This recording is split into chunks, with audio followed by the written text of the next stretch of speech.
حضرت سیدنا ابو سعید خدری رضی اللہ تعالی عنہ سے روایت ہے کہ ایک مرتبہ سرکار مدینہ صلی اللہ تعالی علیہ وآلہ وسلم نے یکم رمضان سے 20 رمضان تک اعتکاف کرنے کے بعد ارشاد فرمایا کہ میں نے شب قدر کی تلاش کے لیے رمضان کے پہلے عشرہ کا اعتکاف کیا، پھر درمیانی عشرہ کا اعتکاف کیا،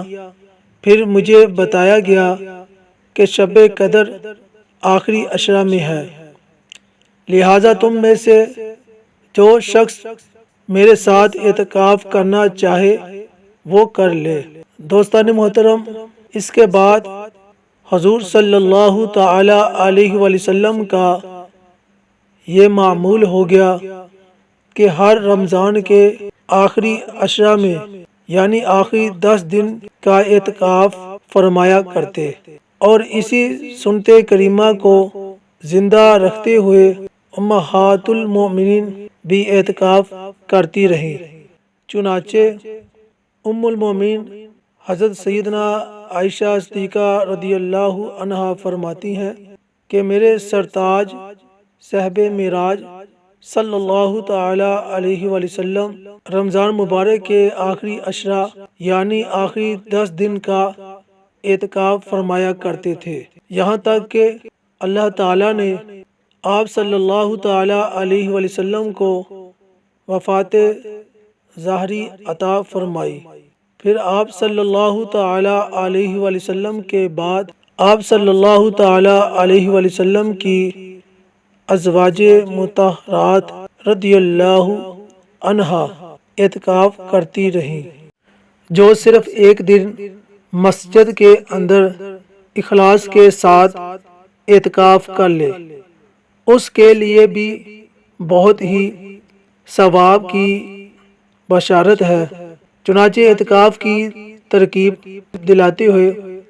آپ صلی اللہ علیہ وآلہ وسلم نے فرمایا، جو شخص اللہ کی خوشنودی کے لیے ایک دن کا اعتکاف کرے گا، اللہ تعالیٰ اس کے اور جہنم کے درمیان 3 خندقیں حائل کر دے گا جن کی مسافت آسمان و زمین کے فاصلے سے بھی زیادہ ہوگی۔ ایک اور جگہ ارشاد فرمایا، جو شخص خالص نیت سے بغیر ریا اور بلا خواہش شہرت ایک دن اعتکاف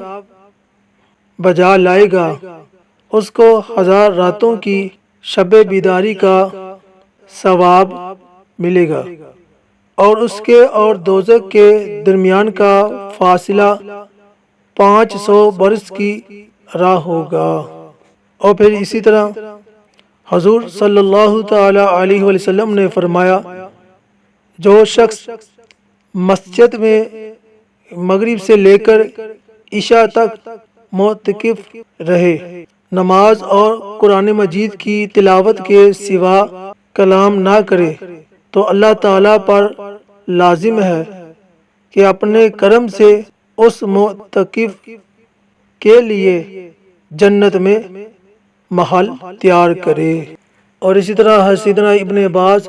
رضی اللہ تعالی عنہ سے روایت ہے کہ رسول اللہ صلی اللہ تعالی علیہ وآلہ وسلم نے ارشاد فرمایا، اعتکاف کرنے والا گناہوں سے محفوظ ہو جاتا ہے اور اس کی تمام نیکیاں اسی طرح لکھی جاتی رہتی ہیں جیسے وہ ان کو خود کرتا رہا ہو۔